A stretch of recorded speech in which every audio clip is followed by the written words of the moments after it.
In the heart of a foreboding mansion, a tale of two brothers, Daniel and Alex Ladomas, unfolds. Pursued by unseen terrors, they dash through the labyrinthine corridors. Daniel hastily conceals his brother in a closet as a man clad in a wedding suit desperately pleads for their assistance. But instead of offering aid, Daniel lets out a piercing cry. The rest of the Ladomas family bursts into the room, and another arrow finds its mark on the man's body, while the bride, Helene, implores them to halt their cruel act. The man is dragged away, and Helene, struggling to compose herself, resigns herself to the unfolding events. 3 decades later, Grace, adorned in her bridal gown, sits in Alex Ladoma's room, ready to embark on their life together. Despite the Ladomas family's palpable disapproval, perceiving her as a mere fortune seeker, Grace, genuinely smitten with Alex, yearns to become part of their clan. Before the ceremony, Alex inquires with a hint of concern if she has any second thoughts, but Grace reassures him with a kiss, her resolve unwavering. They proceed to the courtyard for wedding photographs, where we are introduced to the eccentric Ladomas clan,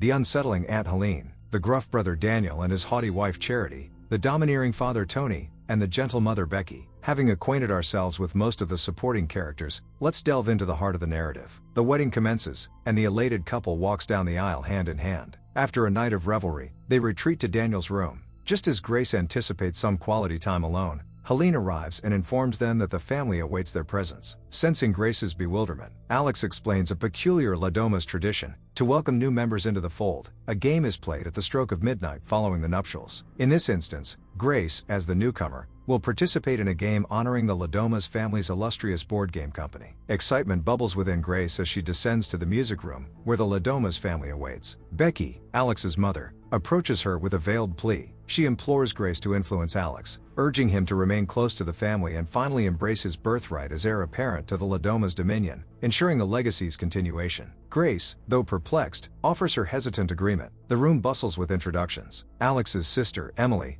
with telltale signs of addiction clinging to her, arrives alongside her opportunistic husband, Fitch, and their 2 children. After a servant whisks the children away for slumber, Tony Ladomas, the family patriarch, leads them all to the game room. Here, amidst the dimly lit ambience, he recounts their lineage and the game's peculiar customs. Legend whispers of Victor Ladomas, an ancestor who encountered a mysterious figure named Mr. LaBelle. This enigmatic Mr. LaBelle bestowed upon Victor a curious box, followed by an inexplicable surge in the Ladomas family's fortunes. To honor Mr. LaBelle's enigmatic generosity, they established a tradition. Whenever they welcomed a new member, a game would be played using this very box. The rules are straightforward. A blank card is inserted, and Mr. LaBelle, in his own inscrutable way, dictates the evening's entertainment. All eyes fall upon Grace. With playful innocence, blissfully unaware of the impending challenge, she's instructed to hide. The Ladomas family, cloaked in a sudden shift of atmosphere, agree to a countdown to 100 before their hunt commences. Tony, emphasizing their adherence to tradition,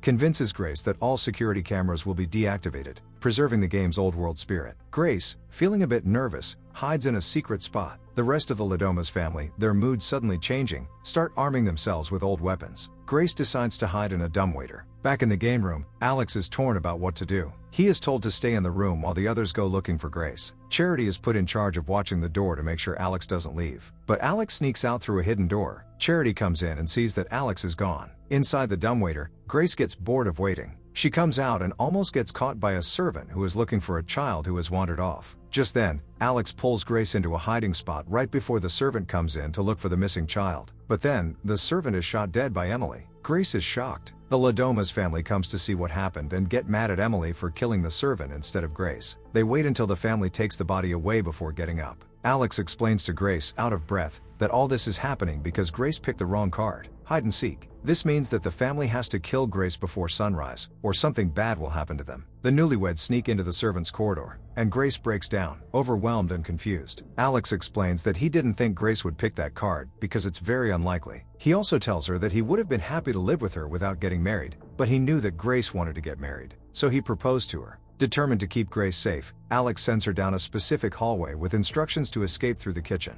He'll disable the security system while she runs. With a pounding heart, Grace rips the bottom of her wedding dress for better mobility. Lost and terrified, she reaches a dead end with 2 doors. In a blind panic, she throws open the left one. A terrible mistake. There stands a jittery Emily, firing wildly with a gun. Trapped, Grace scrambles back, only to see Alex's brother Daniel. Relief washes over her as he walks right past, grabbing a bottle of whiskey from the pool table. "I wouldn't hurt you," Daniel says flatly, "but I have to call the others." Before he can react, Grace seizes her opportunity and sprints away. Daniel yells a loud signal once he finishes counting, alerting the entire Ladoma's family. They rush into the room to find it empty. Another victim lying dead. Another casualty of Emily's awful aim. Frustrated, Helene declares a strict deadline. They only have until dawn to find Grace. In a break from tradition, Becky suggests using the security cameras to speed things up. The family reluctantly agrees and splits up. With a desperate hope, Grace stops at the game room, grabbing a shotgun mounted on the wall as a potential weapon. With the kitchen door in sight, Grace waited impatiently for Alex to unlock the house. Suddenly, the butler strolled in, forcing her to dive for cover. Meanwhile, Alex, having reactivated the security cameras, struggled to unlock the electronic doors. Hidden and tense, Grace noticed the unloaded shotgun. She fumbled with shells, desperately reloading it while the oblivious servant brewed tea. Finally, Alex's flurry of keystrokes on the security panel paid off. The doors buzzed open.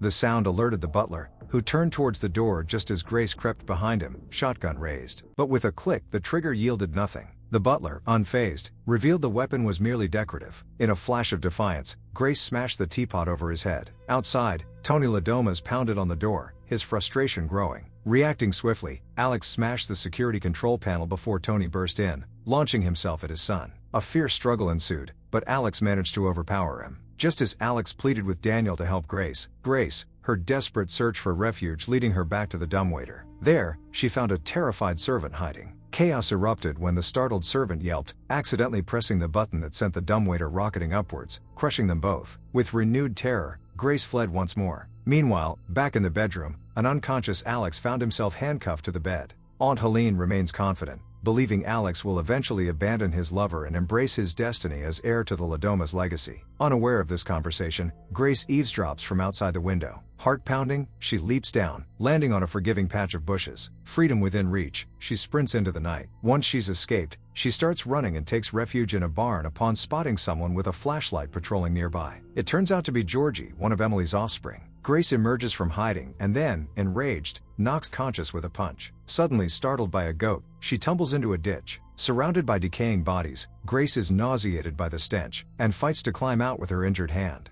Hampered by her injured hand, just as she reaches the top, the flimsy ladder gives way, sending her crashing back down. Gritting her teeth, she ignores the searing pain in her hand and scrambles for purchase. A stray nail pierces her palm, but, fueled by desperation, she pulls herself up. Ripping a piece of her dress, she fashions a makeshift bandage for her throbbing hand. As she emerges from the ditch, Charity spots her and fires wildly, the bullet missing its mark. Retreating back inside, Charity alerts the butler to Grace's location. Determined to escape, Grace reaches the perimeter fence. Hope flares as she spots an approaching car. With a desperate cry, she throws herself through a gap, begging for help. But the car speeds by, leaving her stranded in the darkness. As headlights pierce the night from the Ladomas estate, Grace flees into the protective embrace of the woods.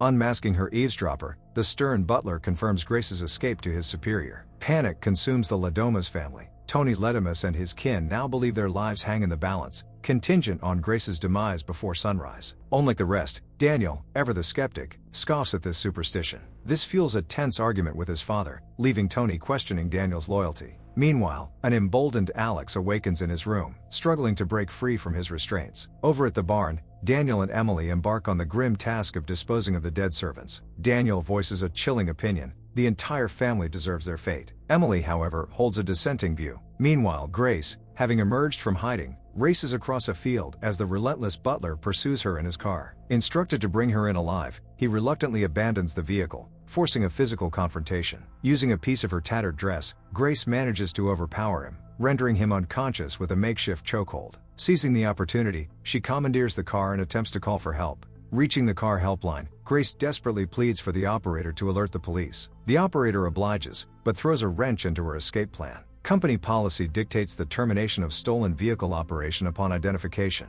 The car abruptly grinds to a halt. Exhausted and frustrated, Grace seeks solace in the knowledge that the police are on their way. But her respite is short-lived. The tenacious butler, fully recovered, surprises Grace with a sedative dart, sending her into oblivion. She awakens bound in the backseat of the car, the ever-present butler video calling the Ladomas family while at the wheel. In a desperate counterattack, Grace pummels him repeatedly with her fists, rendering him unconscious once again. The ensuing chaos triggers a car crash. Emerging from the wreckage, Battered but alive, Grace finds herself face to face with Daniel, shotgun in hand. Confessing his inner conflict, Daniel admits a desire to spare her life but feels powerless against his family's pressure. Grace desperately implores him to see reason, denying the validity of the supposed curse. With a heavy heart, Daniel succumbs to familial pressure, rendering Grace unconscious once more. A dark figure emerges from the trees, Tony Ledimus, witness to the entire scene. It all unfolded as a twisted test. Tony, lurking in the shadows, watched Daniel's every move, a ploy to expose any disloyalty. Alex, still bound, received a visit from his mother, Becky. Convinced of his inevitable betrayal, she urged him to join the family and abandon Grace. But Alex remained steadfast, his loyalty unwavering. Grace, the embodiment of kindness in his eyes, stood in stark contrast to the depravity of his family. Meanwhile, the Ledimuses prepared a sinister ceremony, a sacrifice to appease the enigmatic Mr. LaBelle. Grace awoke to find herself bound to the dining table, the twisted family chanting around her in a dark ritual. The chalice passed between their lips, a grotesque communion. Tony, his eyes filled with fanaticism, raised a blade towards Grace, poised to deliver the final blow. But fate intervened. Daniel, in a desperate act of defiance, had poisoned his kin to save Grace. With swift movements, he freed her from her bonds and ushered her away. Back in the room, Alex, fueled by his own will to survive, managed to break free. Their escape, however, was short-lived. Charity, Daniel's wife, materialized in the hallway, her gun trained on them. Refusing to surrender Grace, Daniel faced Charity's wrath, a bullet tearing through his throat. Grief turned to rage within Grace. Consequently, the enraged Grace confronts Charity and successfully renders her unconscious before tending to the dying Daniel. He urges her to leave. Grace presses on and is confronted by Tony Ledimus, the father. She grabs a lantern, using it to knock him out, then throws the lantern to the ground and escapes. Alex, searching for Grace, stumbled upon a heartbreaking scene. His brother, Daniel, lying lifeless in his arms. The weight of loss pressed down on him. Back in the dining room, a struggle ensued between Grace and Becky. Driven to the edge, Grace lashed out, the sickening thud of a skull against the floor marking the end of the manipulator. Grief and fury warred within Alex as he entered the room. Consumed by sorrow and trembling with fury, Alex approached Grace. The discovery of his slain brother and mother had ignited a fire of rage within him, and he had defected to the other side. Unaware of the impending danger, the rest of the family entered the room to conduct the ritual once more. The flames from the lantern, previously disregarded, were now snaking their way across the mansion. They pinned Grace down on the dining table, and a horrifying intent flickered in Alex's eyes as he raised his hand, not to comfort, but to plunge a weapon into her chest. Grace dodges the knife and manages to wriggle free from their grasp. Luckily for her, a sliver of light squeezes through the crack in the curtains, exposing their mistake. Dawn had already broken. The rest of the family recoil from the sunlight, terrified of the supposed curse about to unleash itself. However, nothing happens. It appears the Ladomas are unscathed after all. But Aunt Helene remains fixated on killing Grace. She grabs an axe and then inexplicably bursts into flames. Following Helene's fiery demise, the rest of the Ladoma's family combust one by one. A dark chuckle escapes Grace's lips as she takes control of the situation. Alex approaches her, resembling a frightened child, desperately seeking solace in her presence. Of course, Grace is already fuming with him and desires a swift escape from their marriage. A shadowy figure, a man seemingly out of the past, appears momentarily at the head of the dining table. It's Mr. LaBelle. Shrouded in blood and dirt, Grace exits the burning estate and lights a cigarette on the steps out front, just as officers pull up and inquire about the events that transpired. Her response is curt and chilling, in-laws. Alright everyone, that concludes our recap of Ready or Not 2019. Thanks for joining us. We'll catch you next time.